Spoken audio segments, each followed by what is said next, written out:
واذكر في الكتاب مريم إذ انتبذت من أهلها مكانا شرقيا فاتخذت من دونهم حجابا فأرسلنا إليها روحنا فتمثل لها بشرا سويا قالت إني أعوذ بالرحمن منك إن كنت تقيا قال إنما أنا رسول ربك لأهب لك غلاما زكيا قالت أنى يكون لي غلام ولم يمسسني بشر ولم أك بغيا۔ یہ قرآن مجید کا 16واں پارہ ہے اور سورہ مریم کے دوسرے رکوع کی یہ چند آیات ہیں۔ جیسا کہ سورت کے نام ہی سے معلوم ہو جاتا ہے کہ کس کا تذکرہ اس سورت میں ہے، ہم نے اس سے پہلے بھی اسی رمضان میں بعد نماز تراویح تیسرے پارے کی چند آیات پہلے پڑھ لی ہیں، جن میں یہ تذکرہ تھا کہ حضرت مریم علیہ السلام کی پیدائش سے پہلے ان کے والدین نے ان کے لیے نظر مانی تھی کہ اللہ ہم ان کو نظر کر دیں گے صرف تیرے لیے۔ حالانکہ والدین کو کیا انسان کو معلوم ہی نہیں ہوتا کہ لڑکا ہونے والا ہے، لڑکی کی پیدائش ہوگی۔ جب وہ ہوئیں تو ان کو حضرت زکریا علیہ السلام کے حوالے کر دیا، انہوں نے ان کو ایک کمرہ دے دیا، بالکل تنہائی میں وہ رہنے لگیں۔ اب اس کے بعد کیا ہوا، یہاں اس واقعے کو قرآن مجید بیان بھی کرتا ہے، اور اس واقعے کے بیان سے مقصد یہ ہے کہ جو لوگ یعنی عیسائی حضرت مریم علیہ السلام یا ان کے بیٹے حضرت عیسیٰ علیہ السلام کے بارے میں یہ عقیدہ جو رکھتے ہیں کہ نعوذ باللہ عیسیٰ تو اللہ کے بیٹے ہیں، تو اس کے ذریعے سے مقصد یہ ہے کہ عیسیٰ تو کیا کوئی بھی اللہ کا اس دنیا میں اس کائنات میں رشتہ دار نہیں ہے، لم یلد ولم یولد، نہ وہ کسی کی اولاد ہے نہ اس کی کوئی اولاد ہے۔ فرمایا کہ جب وہ بالکل اکیلے رہنے لگیں اور انہوں نے پردہ ڈال لیا، تنہائی میں رہنے لگیں تاکہ اللہ کی عبادت میں آسانی ہو، تو ایک دن اللہ تبارک و تعالی نے فَأَرْسَلْنَا إِلَيْهَا رُوحَنَا، ہم نے اپنے فرشتے کو ان کے پاس بھیجا۔ جب وہ آئے تو فَتَمَثَّلَ لَهَا بَشَرًا سَوِيًّا، ایک انسان کی شکل میں اچانک ان کے سامنے ظاہر ہوئے۔ اب کوئی خاتون ہو یا مرد اچانک کوئی کمرے میں آئے بغیر کسی دروازے کے اچانک ظاہر ہو تو خوف اور حیرانی تو ہوگی۔ تو انہوں نے وہی کہا، قالت انی اعوذ بالرحمن منک ان کنت تقیا، کہنے لگیں میں اللہ کی پناہ چاہتی ہوں تم سے۔ کیوں؟ ایک متقی عورت ہے، اللہ سے ڈرنے والی ہے، سب سے پہلے اپنی عصمت اور اپنی عزت کا خیال آیا اور کہنے لگی میں اللہ کی پناہ چاہتی ہوں تم سے، اگر تم پرہیزگار بھی ہو تب بھی، کیونکہ مرد چاہے پرہیزگار ہو یا کسی بھی عادت کا ہو، ایک اجنبی مرد اور ایک اجنبی عورت اگر تنہائی میں ہیں تو وہاں تیسرا شیطان کے علاوہ کوئی اور نہیں ہوتا، جس کا کام ہی یہ ہوتا ہے کہ وہ بھڑکائے غلط جذبات اور غلط خیالات کو۔ خیر وہ کہنے لگے انما انا رسول ربی، گھبراؤ مت، میں تو تمہارے رب کا ایک پیغامبر ہوں، اسی نے مجھ کو بھیجا ہے۔ کیوں؟ لِأَهَبَ لَكِ غُلَامًا زَكِيًّا، تاکہ ایک ذہین ایک شاندار بچہ تمہیں دوں میں۔ اب وہ سوال کرتی ہیں، قالت انا یکون لی غلام، بچہ کیسے ہوگا؟ کیوں؟ دنیا کا قانون یہ نکاح ہوتا ہے، مرد و عورت کی ملاقات ہوتی ہے تو نسل آگے بڑھتی ہے۔ مریم علیہ السلام کہتی ہیں بچے کا سوال کہاں ہوتا ہے کہ ولم یمسسنی بشر، پہلی بات تو یہ کہ میرا نکاح نہیں ہوا جس کی بنیاد پر کوئی مرد مجھے چھوتا، اولاد کا سلسلہ بڑھتا، اور اگر کوئی عورت شادی نہ کرے غلط طریقے سے، وہ اپنی خواہش کو پورا کرے تو وہ کہہ رہے نعوذ باللہ ولم اکو بغیہ، میں ایسی بھی نہیں کہ میں نے غلط کام کیا ہو، تو اس کا تو امکان ہی نہیں کہ بچہ مجھے کیسے ہو جائے گا۔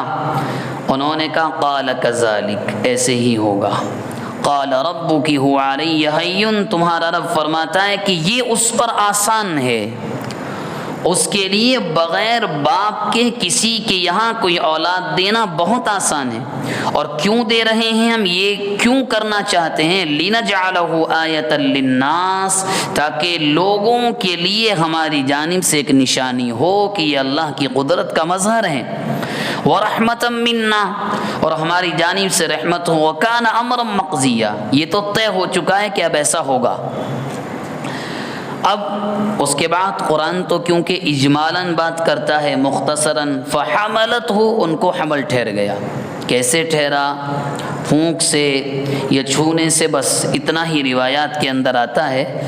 جبرائیل علیہ السلام کے ذریعے سے یہ ہوا، پھونک ماری گئی اور ان کو حمل ٹھہر گیا۔ فانتبذت به مکانا قصیا، قبل اس کے کہ حمل زیادہ دن کا ہوتا اور لوگوں کو ان کے جسم سے معلوم ہوتا کہ مریم تو حاملہ ہے، لوگ غلط الزامات لگاتے۔ انہوں نے ان الزامات سے پہلے ہی اس جگہ کو، یعنی جس عبادت گاہ میں جہاں ان کو حضرت زکریا نے رکھا تھا، اس کو چھوڑ کر، اس عبادت گاہ کو چھوڑ کر وہ وہاں سے 8 میل دور بیت اللحم میں چلی گئی۔ آج بھی وہ جگہ موجود ہے فلسطین میں، وہاں وہ چلی گئی۔ فَأَجَاءَ الْمَخَاضُ إِلَى جِذْعِ النَّخْلَةِ، اب بچے کی پیدائش تک وہیں رہیں۔ جب درد ذہ، یعنی جو بچے کے پیدا ہونے کے وقت درد ہوتا ہے وہ ذرا ہونے لگا، زور پکڑا، فَأَجَاءَهَا الْمَخَاضُ، تو درد ذہ ان کو لے کر آیا کہاں؟ إِلَى جِذْعِ النَّخْلَةِ، کھجور کے ایک تنے کے پاس، وہ اس کو پکڑ کر کھڑی ہو گئی اور یوں کہنے لگی، یا لیتنی مت قبل هذا وکنت نسیا منسیا، کاش اس دن سے پہلے میں مر گئی ہوتی اور مر کر ایسا ہو جاتی کہ میرا نام و نشان ہی نہ ہوتا۔ جو متقی انسان ہوتا ہے، عورت ہو یا مرد، اس کے دل میں پہلا خیال یہی آتا ہے کسی بھی گناہ کے موقع پر، کاش ہم مر ہی گئے ہوتے اس گناہ سے پہلے۔ اب یہاں سے ایک دو چیزیں مفسرین لکھتے ہیں، وہ کیا ہے کہ درد ذہ میں مریم علیہ السلام کھجور کے تنے کو پکڑ کر کھڑی ہوئیں، اور یہ اطباء یعنی ڈاکٹرز بھی یہ کہتے ہیں کہ جب حاملہ عورت کے یہاں بچے کی پیدائش قریب ہو اور وہ کسی چیز کا سہارا لے کر اس کو مضبوطی سے پکڑ کر کھڑی ہو جائے تو اس سہارے کی بنیاد پر اس درد میں کمی بھی آتی ہے اور اس خاتون کو ہمت بھی ملتی ہے۔ اس لیے اس موقع پر کسی نہ کسی کا ساتھ ہونا بڑا ضروری ہوتا ہے، کیونکہ بڑا نازک وقت ہوتا ہے۔ بہرحال فناداها من تحتها، ابھی یہ اونچائی پر کسی کھجور کے تنے کو پکڑ کر کھڑی ہیں، نیچے سے آواز آتی ہے، لا تحزنی قد جعل ربک تحتک سریا، ڈرنے کی ضرورت نہیں ہے، ڈرنے کی ضرورت نہیں ہے۔ اور یوں بھی کہا کہ جس کھجور کے تنے کے پاس آپ کھڑی ہیں اس کی جھاڑ کو ذرا ہلائیں، حرکت دیں، کھجوریں گریں گی، اور اس سے پہلے قد جعل ربک تحتک سریا، آپ کے قدموں کے نیچے پانی چل رہا ہے، کھجور اوپر سے گریں۔ معلوم ہوا کہ عورت کے یہاں جب بچہ پیدا ہونے والا ہو تو اس کے بعد سب سے زیادہ مضبوط چیز اگر عورتوں کے لیے ہوتی ہے، جو اللہ کے نبی نے بھی فرمایا کہ اپنی عورتوں کو بچے کی پیدائش کے بعد کھجور دو تاکہ جسم میں طاقت آئے، تو جبرائیل علیہ السلام نے وہی کہا، پانی پیو، کھجور کھاؤ۔ فَكُلِي وَاشْرَبِي وَقَرِّي عَيْنًا فَإِمَّا تَرَيِنَّ مِنَ الْبَشَرِ أَحَدًا، اب عیسیٰ علیہ السلام پیدا ہو گئے اور یوں کہا، اگر تمہیں کوئی دیکھے اور وہ یہ کہے یہ بچہ کہاں سے آیا، ظاہر سی بات ہے کوئی لڑکی صاحب اولاد ہو جائے بغیر شادی کے تو سوال، کوئی بھی سوال کرے گا بچہ کہاں سے آیا، تو یوں کہا گیا آپ کو کرنا کیا ہے، فقولی انی نذرت للرحمن صوما، اسے کہنا میں نے روزہ رکھ لیا ہے اور میں آج کسی انسان سے بات نہیں کر سکتی۔ اب آپ یہ کہیں گے روزے میں کیسی بات چیت، تو اس شریعت میں روزے کی حالت میں بات چیت کرنا بھی منع تھا۔ یہ تو اللہ کا کرم ہے کہ ہمارے لیے کتنی آزادیاں ہیں، اس کے باوجود ہمارا حال یہ ہے۔ وہاں تو پوچھیے مت، سحری افطار بھی ایک ہی ہوتا تھا اور بیویوں سے ملاقات مکمل، رات وات کوئی نہیں، سب مکمل ختم تھی۔ بہرحال جب یہ حکم دیا گیا فَأَتَتْ بِهِ قَوْمَهَا تَحْمِلُهُ، اس شہر کی طرف بچے کو عیسیٰ علیہ السلام کو لے کر آئیں۔ لوگوں نے وہی کہا جس کا اندیشہ تھا، یا مریم لقد جئت شیئا فریا، یہ کہاں سے آیا؟ یا اخت ہارون ما کان ابوک امرأ سوء۔ جب بچے کو دیکھنے کے بعد انہوں نے جواب نہیں دیا تو لوگوں کا اور دنیا کا تو کام یہی ہے، کہنے لگے اے ہارون کی بہن۔ اب یہاں سوال یہ ہوتا ہے لفظ ہارون استعمال ہوا تو بعض لوگوں نے کہا ہو سکتا ہے مریم علیہ السلام کے کوئی بھائی ہوں چھوٹے جن کا نام ہارون ہو، یا یہ بھی ہو سکتا ہے کہ حضرت ہارون علیہ السلام کی اولاد میں یہ ہوں۔ تو جب کسی خاندان کا بچہ غلطی کرتا ہے لوگ اکثر اس کے باپ کو نہیں کہتے بلکہ اس خاندان میں جو باعزت آدمی ہوتا ہے اس کی جانب کر کے کہتے ہیں ارے تم تو اس خاندان کے، ان کے خاندان کے ایسا کر رہے ہو، تو ہو سکتا ہے ایسا کہا ہو۔ بہرحال لوگ کہنے لگے تمہارے تو والد بھی اتنے خراب نہیں تھے، وما کانت اموں کی بغیہ، تمہاری نعوذ باللہ والدہ بھی کوئی غلط اعمال نہیں کرتی تھی۔ لوگ تانے کس رہے ہیں تو انہوں نے کہا فاشارت الیہ، بچے کی جانب اشارہ کیا، یعنی اس سے پوچھو۔ لوگ کہنے لگے کیف نکلم من کان فی المہد صبیا، ماں کی گود میں کون بچہ بولتا ہوگا؟ اتنا کہنا تھا کہ ایک دم عیسیٰ علیہ السلام بول اٹھے انی عبداللہ، میں اللہ کا بندہ ہوں۔ چھوٹا بچہ، انی عبداللہ، میں اللہ کا بندہ ہوں۔ کون ہوں؟ آتانی الکتاب، مجھے اللہ نے کتاب بھی دی ہے اور نبی بھی بنایا ہے۔ وجعلنی مبارکا اینما کنت، اور مجھے ایسا بابرکت بنایا ہے کہ جہاں میں رہوں گا وہاں برکت۔ وَأَوْصَانِي بِالصَّلَاةِ وَالزَّكَاةِ مَا دُمْتُ حَيًّا، اور مجھے اللہ نے حکم دیا ہے نماز کی ادائیگی، زکوٰۃ کی ادائیگی کا جب تک زندہ رہوں، اور اس کا کہ وَبَرًّا بِوَالِدَتِي، اپنی ماں کے ساتھ میں نیکی کروں، اچھائی کا معاملہ کروں۔ وَلَمْ يَجْعَلْنِي جَبَّارًا شَقِيًّا، اور نعوذ باللہ مجھے کوئی ظالم بنا کر، بدبخت بنا کر اللہ نے پیدا نہیں کیا۔